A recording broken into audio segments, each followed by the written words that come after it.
কে কাকে কামড়েছে আজকে?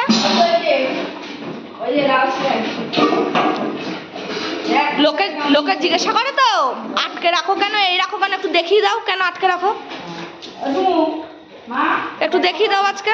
দেখো দেখ দেখ কানটাকে কিভাবে খেয়েছে, ফুটো করে রক্ত বের করে দেখ।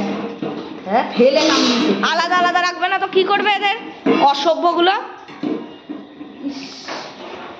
রক্ত শয়তানটা একসাথে থাকবে, খাওয়ার টাইম হলে যত শত্রুতা, খাওয়ার টাইম হলে এর থেকে নেড়িগুলো ভালো জানো তো, একসাথে থাকে খায়।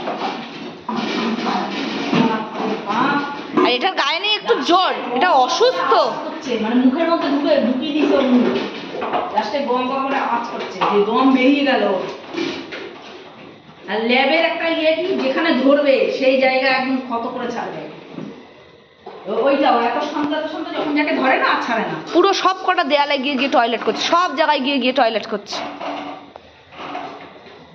আর এইটা অসুস্থ আজকে 7-8 দিন ধরে, খাবার দাবার সব পাল্টে দিয়েছি, মাংস ভাত দিচ্ছি না, এবার দামি খাবার নিয়ে এসে ওই যে বললাম ওই আবার টয়লেট করলো। এটাও কম অসভ্য হয়নি এটা। রাজা এখন আগের মতন নেই, অভদ্র হয়েছে একটা। আয় তুই আজকে আমার কাছে, আমি তো আজকে ভেবে নিচ্ছি যে কাছে আসবো সেটাকে পিটাবো আজকে। মানে কামড়িয়েছে নাকি? ও কখন কামড়াবে? ও কামড়ানোর মতন তো কোনো রিটার্নে দেয়নি। বাচ্চার জন্য তো অনেক সময় দেয় না। দাঁড়া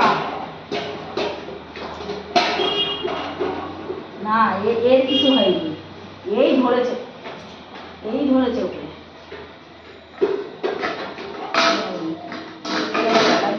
একদম হ্যাঁ ঘু আওয়াজ আর বেরোচ্ছে না, কিভাবে চিল্লালো। মানে উপরে কেউ আসতে হবে না, ছাদ ওদের বাবার। একদম রক্ত বের করে দিয়েছে। পালকের মতন লোমগুলো ছিঁড়ে ফেলেছে একদম। দেখি আপনাদের সাথে আমি আর পারছি না, সব করে তাড়িয়ে দেবো একদম। দেখি দাও, ওকে ওর মতন সরিয়ে দাও, কান দিয়ে এখনো রক্ত বেরোচ্ছে ওর। রক্ত বেরোচ্ছে, মলম দিতে হবে। কানের ভিতর কেটে দিয়েছে একদম। এইখানে ধরেছে তো, আমি তো ভাবছি কানটা ছিঁড়ে নিয়ে চলে আসতো যদি। দেশি কুকুরের মতন যেন দাঁত ঝুঁকি দেয়, ওগুলো আমি ওকে ছাড়াবো কি করে। আর ইদানিং না খুব মারামারি করছে ওরা, একদম তোদের কাছে আর আসতে ইচ্ছা করে না রে, সত্যি কথা, তোদের কাছে আর আসতে ইচ্ছা করে না, তোরা আগের মতো নেই। দাঁত দেখি নায়িকার কোথায় নাক কেটেছে, এই যে আজকে কাজ কতখানি নাকটা কেটে দিয়েছে ওর কামড়ে।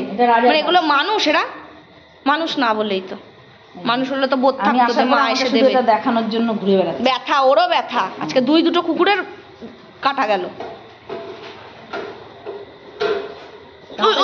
ওই আদ্দামরাটা সব একটা বয়স বাচ্চা বুড়ো হচ্ছে, শয়তানের ধারী হচ্ছে। ভাঙতে হবে, এই গ্যাং না ভাঙলে হবে না। ওরা না একটা জুটি পেয়ে গেছে, একসাথে ডাকবে, একসাথে কেউ আসলে চেঁচাবে, একটা গ্যাং হয়ে গেছে। দেখিস না ছেলেপেলের গ্যাং হলে কেমন হয়, যত বদমাইশি বুদ্ধিগুলো সেই রকম। সঙ্গ দোষে লোহা ভাসে। সরে যা একদম, তুই তাকাচ্ছিস কি বুড়ো?